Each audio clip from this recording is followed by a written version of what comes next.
어머님, 이거 한 달 전에 만드신 거예요. 곰팡이 폈는데 왜 두셨어요? 제가 냉장고에 넣어둔 반찬통이 어느새 쓰레기통에 있었고 제 며느리 다혜는 제 앞에서 걱정스러운 표정으로 말했지요. 거짓말이었습니다. 전날 만든 나물무침이었거든요. 하지만 저는 그저 어리둥절한 표정을 지어 보이며 고개를 끄덕였습니다. 며느리의 눈빛이 미세하게 빛나는 걸 놓치지 않았지요. 마치 사냥감을 발견한 표범처럼요. 저는 올해 75입니다. 간호조무사로 35년을 일했고 사람 몸만큼이나 사람 마음도 들여다보는 법을 배웠지요. 그래서 알았습니다. 제 며느리 다혜가 저를 미친 노인으로 만들려 한다는 걸요. 그 다음 주에는 제가 약을 2번 먹었다고 야단을 맞았습니다. 아침에 먹은 혈압약 봉지를 다혜가 슬쩍 치워버렸다가 제가 다시 꺼내 먹으려 하자 호들갑을 떨었던 거지요. 아들 현수가 퇴근하자마자 며느리는 심각한 목소리로 보고했습니다. 여보, 어머님이 오늘 약을 2번이나 드셨어. 내가 말렸는데도 기억 못 하신다고. 현수는 제 손을 잡으며 걱정스럽게 물었습니다. 엄마, 괜찮으세요? 병원 한번 가보실까요? 저는 그저 미소를 지었습니다. 병원이라니요. 제가 30년 넘게 일했던 그곳 말입니까? 저보다 제 건강 상태를 더 잘 아는 의사가 있을까요? 하지만 속으로는 모든 걸 계산하고 있었습니다. 다혜의 패턴, 현수의 반응, 그리고 이 모든 일의 끝이 어디를 향하고 있는지를요. 며느리는 제가 집안에 금고 비밀번호를 알고 있다는 사실을 모릅니다. 아니, 알고 있지만 제게서 빼앗아낼 방법을 찾고 있는 거겠지요. 치매 걸린 노인에게서라면 쉽게 얻어낼 수 있을 테니까요. 그날 밤 저는 침대에 누워 천장을 바라보며 생각했습니다. 35년간 환자들의 증상을 기록하고 관찰했던 제 눈이 이제는 제 가족을 관찰하고 있다는 게 슬프기도 했지요. 하지만 슬퍼할 시간은 없었습니다. 며느리는 이미 다음 수를 준비하고 있을 테니까요. 복도에서 다혜와 현수의 속삭이는 소리가 들려왔습니다. 문틈으로 새어나오는 불빛 아래 2사람의 그림자가 겹쳐 있었지요. 저는 귀를 기울였습니다. 요양원 알아보는 게 어때요? 어머님 혼자 계시기엔. 다혜의 목소리는 달콤하고 걱정스러웠습니다. 하지만 저는 알고 있었지요. 저를 요양원에 보내고 싶은 진짜 이유를요. 집을 비워야 금고를 뒤질 수 있으니까요. 저는 눈을 감았습니다. 그리고 미소 지었습니다. 게임은 이제 시작일 뿐이니까요. 며느리는 아직 모릅니다. 제가 얼마나 오래, 얼마나 치밀하게 이 순간을 준비해 왔는지를요. 금고 안에 든 것은 단순한 재산이 아닙니다. 그건 제가 준비한 무대이고 곧 막이 오를 거예요. 다만 한 가지가 마음에 걸렸습니다. 손녀 유빈이었지요. 그 아이만큼은 이 추한 게임에 상처받지 않게 해야 했습니다. 유빈이는 제 편이었고 진실을 아는 유일한 증인이 될 거니까요. 다음 날 아침, 저는 본격적으로 연기를 시작했습니다. 아침 식탁에서 김치찌개를 끓이다가 설탕과 소금을 헷갈린 척 했지요. 다혜가 한 숟가락 떠먹더니 얼굴을 찌푸렸습니다. 어머님, 이거 설탕 넣으셨어요? 저는 당황한 표정으로 국 냄비를 들여다봤습니다. 어머, 내가 그랬나? 요즘 눈이 침침해서. 사실 일부러 설탕 1스푼만 넣었습니다. 먹을 수 없을 정도는 아니지만 이상하다는 걸 알아챌 만큼만요. 며느리의 눈빛이 또다시 빛났습니다. 체크리스트에 하나 더 표시하는 듯한 표정이었지요. 그날 오후 유빈이가 학교에서 돌아왔습니다. 제 방문을 살짝 두드리더니 안으로 들어왔지요. 할머니, 괜찮으세요? 저는 손녀의 손을 잡았습니다. 17살 제 손보다 훨씬 부드러운 그 손이 제게는 희망처럼 느껴졌습니다. 유빈아, 할머니 말 잘 들어야 해. 앞으로 할머니가 좀 이상하게 행동해도 놀라지 마. 유빈이는 똑똑한 아이입니다. 바로 알아들었지요. 엄마가 뭔가 하고 있죠? 저는 고개를 끄덕였습니다. 더 이상 말하지 않았지만 손녀는 이해했습니다. 유빈이는 제 손을 꼭 쥐고는 나갔고 저는 혼자 남아 다음 계획을 세웠습니다. 일주일 동안 저는 점점 더 실수를 늘려갔습니다. 현관문을 열어둔 채 나가고 세탁기에 세제를 너무 많이 넣고 리모컨을 냉장고에 넣어두고요. 모든 실수는 계산된 것이었지만 다혜에게는 완벽한 증거로 보였을 겁니다. 며느리는 매일 저녁 현수에게 보고했습니다. 저는 방문 너머로 그 대화를 들으며 공책에 날짜와 내용을 적어두었지요. 언젠가 필요할 증거였으니까요. 여보, 이러다 큰일 나겠어요. 오늘은 가스불도 켜놓으셨다니까요? 거짓말이었습니다. 가스불 같은 건 건드리지도 않았지요. 하지만 현수는 믿었습니다. 며느리의 말을 의심할 이유가 없었으니까요. 아니, 의심하고 싶지 않았던 거겠지요. 편한 쪽을 믿는 게 인간의 본성이니까요. 한 달이 지났을 무렵 현수가 제 방으로 찾아왔습니다.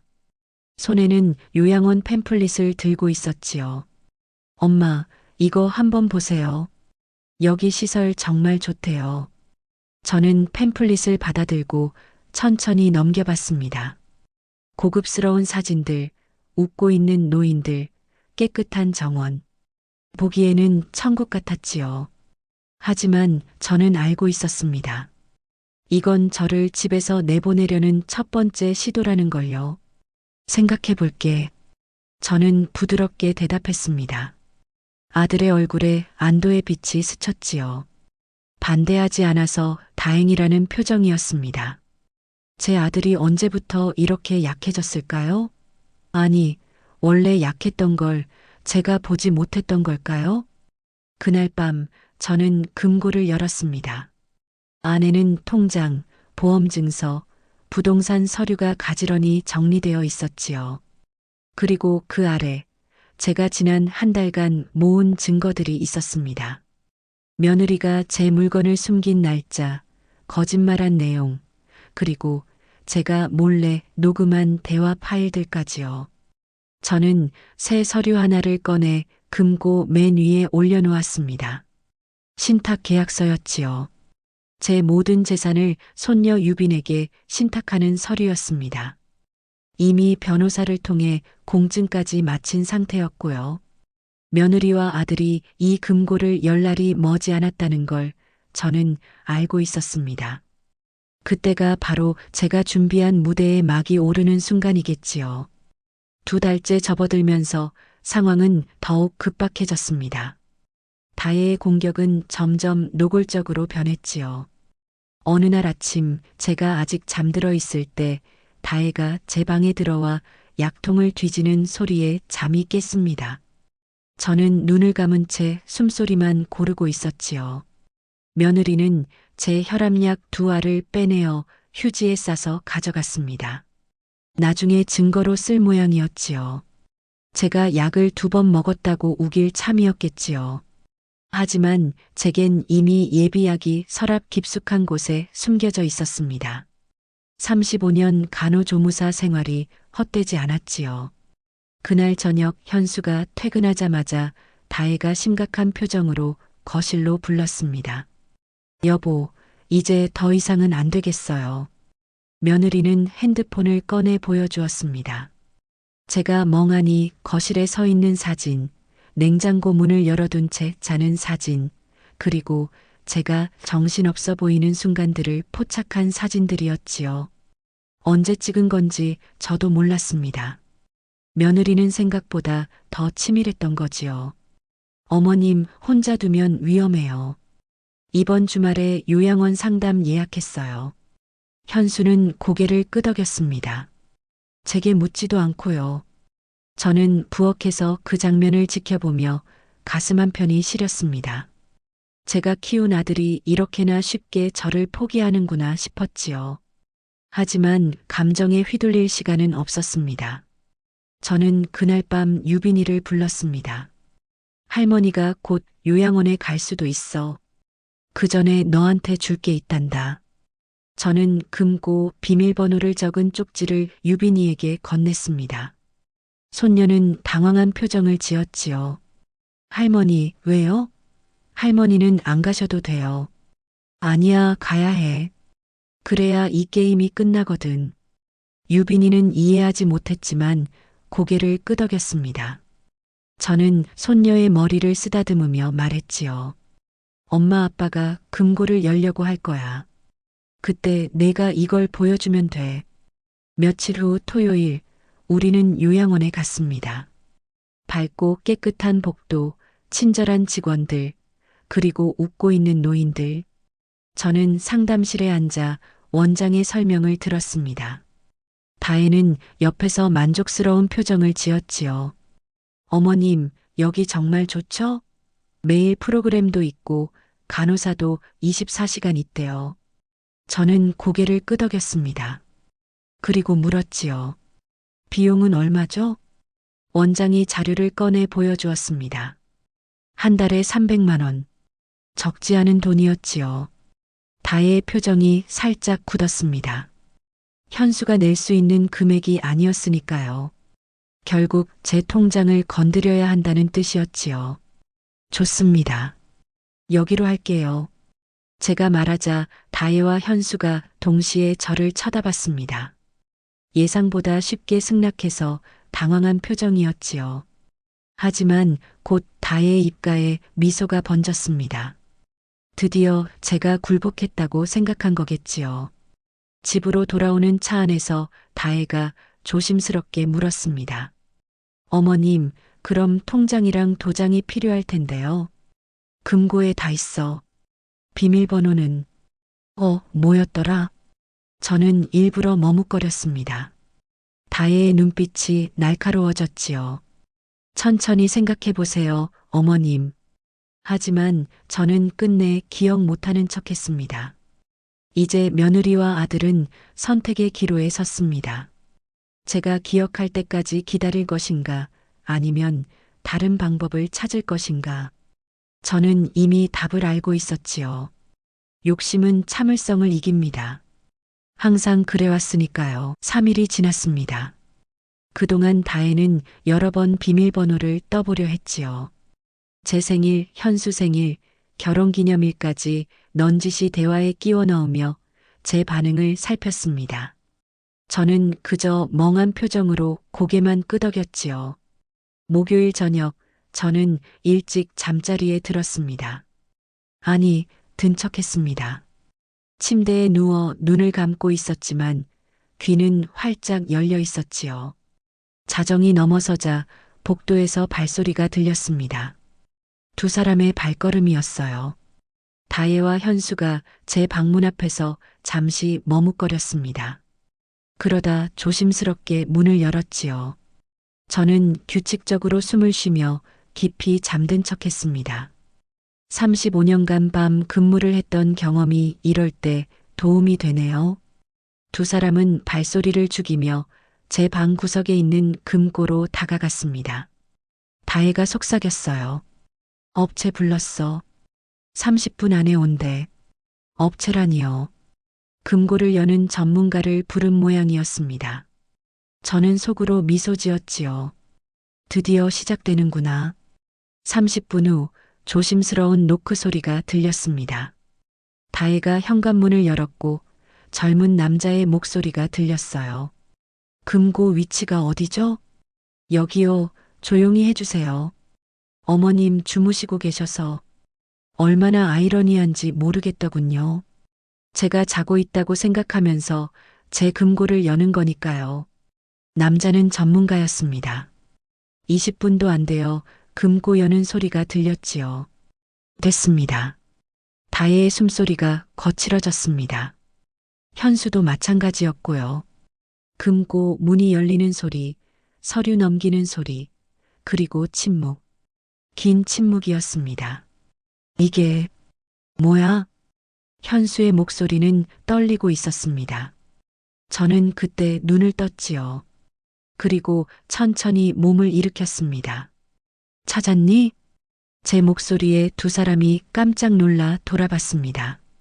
다혜의 얼굴은 새하얗게 질려 있었고 현수는 손에 서류를 쥔 채 얼어붙어 있었지요. 저는 침대에서 내려와 금고 앞으로 걸어갔습니다. 조금 전까지의 무기력한 노인이 아니었어요. 허리를 곧게 펴고 눈빛은 날카롭게 빛났지요. 내가 치매에 걸렸다고 생각했지? 며느리가 그렇게 만들려고 애썼으니까. 다혜가 뒤로 물러섰습니다. 어머님. 그게 아니라. 아니긴 뭐가 아니야. 지난 2달 동안 내가 한 짓을 내가 다 알고 있어. 내 물건 숨기고, 내가 실수한 것처럼 꾸미고, 심지어 사진까지 찍어뒀지. 저는 금고에서 파일 하나를 꺼냈습니다. 제가 정리해둔 증거 파일이었지요. 여기다 있어. 내가 거짓말한 날짜, 내용, 그리고 녹음 파일까지. 내가 간호조무사로 35년 일했다는 거 잊었니? 기록하고 관찰하는 게 내 직업이었어. 현수가 서류를 내려다봤습니다. 신탁 계약서였지요. 제 모든 재산이 유빈에게 넘어간다는 내용이었습니다. 엄마, 이게 내가 믿어야 할 건 내 마누라가 아니라 내 엄마였어. 현수야. 근데 넌 선택했지. 편한 쪽을. 제 목소리는 차갑고 단호했습니다. 감정은 이미 다 버렸으니까요. 요양원? 좋아. 내가 간다. 근데 내 돈으로 가는 거야. 너희 돈 한 푼 안 쓸 거고 너희는 내 재산에 손도 못 대. 이미 다 법적으로 정리했어. 다혜가 무릎을 꿇었습니다. 어머님, 제발. 저희가 잘못했어요. 하지만 저는 고개를 저었습니다. 이제 와서 빌어? 나한테 치매 누명 씌우려고 몇 달을 계획했으면서 그때 방문이 열렸습니다. 유빈이가 서 있었어요. 손에는 핸드폰을 들고 있었지요. 할머니, 다 녹음했어요. 저는 손녀를 보며 고개를 끄덕였습니다. 유빈이는 제가 시킨 대로 오늘 밤을 녹음하고 있었던 거예요. 금고 여는 장면까지 전부요. 그로부터 일주일 후 저는 짐을 쌌습니다. 많지 않았어요. 옷 몇 벌과 책 몇 권, 그리고 사진 앨범 하나. 평생 모은 게 고작 이것밖에 안 되나 싶었지만 동시에 홀가분하기도 했지요. 요양원은 제가 직접 골랐습니다. 다혜가 고른 그곳이 아니라 제가 예전 동료들과 함께 지낼 수 있는 곳이었어요. 한 달에 400만 원짜리 고급 요양원이었지만 제 연금과 임대료로 충분히 감당할 수 있었습니다. 현수는 며칠째 제 방문 앞에서 서성였습니다. 노크할 용기도 없이 그냥 서 있기만 했지요. 저는 안에서 그 기척을 느끼면서도 문을 열어주지 않았습니다. 아직은 아니었어요. 떠나는 날 아침, 현수가 마침내 제 앞에 섰습니다. 눈은 충혈되어 있었고 며칠 안 깎은 수염이 덥수룩했지요. 엄마, 할 말 있으면 해. 저는 차갑게 말했습니다. 현수는 한참을 입만 벙긋거리다가 결국 무릎을 꿇었어요. 잘못했습니다. 제가 너무 어리석었어요. 어리석은 게 아니라 비겁했지. 내 마누라 말만 믿고 내 엄마는 한 번도 안 믿었잖아. 제 말에 현수는 고개를 떨구었습니다. 변명조차 하지 못하더군요. 사실이었으니까요. 다혜는 집 안 어딘가에 숨어 있었습니다. 그날 아침부터 모습을 드러내지 않았지요. 아마 부끄러워서 아니면 무서워서였을 겁니다. 제가 경찰에 신고할 수도 있다는 걸 알았을 테니까요. 하지만 저는 신고하지 않았습니다. 그럴 만한 가치도 없었고 무엇보다 유빈이 때문이었어요. 그 아이에게 부모가 범죄자라는 낙인을 찍고 싶지 않았습니다. 너희 처벌은 여기서 끝이야. 내 재산 못 받는 거, 그리고 평생 이 죄책감 안고 사는 거, 그걸로 충분해. 제가 일어서자 현수가 제 손을 붙잡았습니다. 엄마, 가끔이라도 볼 수 있을까요? 저는 손을 뿌리쳤습니다. 그건 내가 결정할 일이 아니야. 내가 결정할 거야. 언제, 어떻게, 그리고 만날 건지 말 건지도. 택시가 도착했다는 문자가 왔습니다. 저는 작은 캐리어 하나를 끌고 현관으로 나갔지요. 유빈이가 계단 위에서 내려다보고 있었어요. 할머니, 주말마다 갈게요. 그래, 우리 똑똑한 유빈이. 공부 열심히 하고. 저는 손녀에게 손을 흔들었습니다. 그리고 뒤돌아보지 않고 집을 나섰어요. 택시 안에서 창밖을 바라보는데 이상하게 눈물이 나더군요. 승리했는데 왜 이렇게 슬픈지 모르겠었습니다. 아마도 제가 원했던 건 복수가 아니라 이해와 믿음이었을 테니까요. 하지만 세상은 제가 원하는 대로 돌아가지 않습니다. 그걸 75년 살면서 이제야 제대로 배운 것 같았어요. 요양원에 도착하자 예전 동료 정숙이가 마중 나와 있었습니다. 혜순아, 왔구나. 그래, 왔어. 우리는 포옹했습니다. 오랜만에 느끼는 따뜻함이었지요. 정숙이는 제 손을 잡고 안으로 들어가며 말했어요. 여기 사람들 다 좋아. 우리 같이 화투도 치고 노래방도 가고 재미있게 살자. 그래야지. 제 방은 작지만 깨끗했습니다. 창문 너머로 정원이 보였고 햇살이 따스하게 들어왔지요. 저는 짐을 풀며 생각했습니다. 여기서 새로운 시작을 하면 되는 거라고요. 저녁 때 유빈이에게서 문자가 왔습니다. 할머니, 잘 도착하셨어요? 토요일에 갈게요. 할머니가 좋아하시는 호두과자 사갈게요. 저는 미소 지으며 답장을 보냈습니다. 그래, 우리 강아지. 기다릴게. 창밖을 보니 해가 지고 있었습니다. 긴 하루였지만 동시에 새로운 하루의 시작이기도 했지요. 저는 의자에 앉아 따뜻한 차를 마시며 생각했습니다. 복수는 달콤하지 않았습니다. 그저 씁쓸할 뿐이었지요. 하지만 필요한 일이었어요. 제 존엄을 지키기 위해, 그리고 유빈이에게 당당한 할머니로 남기 위해서요. 이야기는 여기서 끝이 아닙니다. 현수와 다혜가 어떻게 살아갈지, 저와 다시 관계를 회복할 수 있을지는 아직 모르는 일이에요. 하지만 그건 시간이 알려줄 거예요. 지금 이 순간 저는 자유롭습니다. 더 이상 누군가의 눈치를 보지 않아도 되고 제 의지대로 살 수 있으니까요. 75년을 살아오며 이제야 찾은 자유였습니다. 그리고 그것만으로도 충분했습니다. 나이가 들었다고 존엄을 잃어야 하는 건 아닙니다. 가족이라는 이유로, 효도라는 명분으로 당신을 함부로 대하는 사람이 있다면 기억하세요. 참는 것과 존엄을 포기하는 것은 다릅니다. 당신은 싸울 권리가 있고 선택할 힘이 있습니다.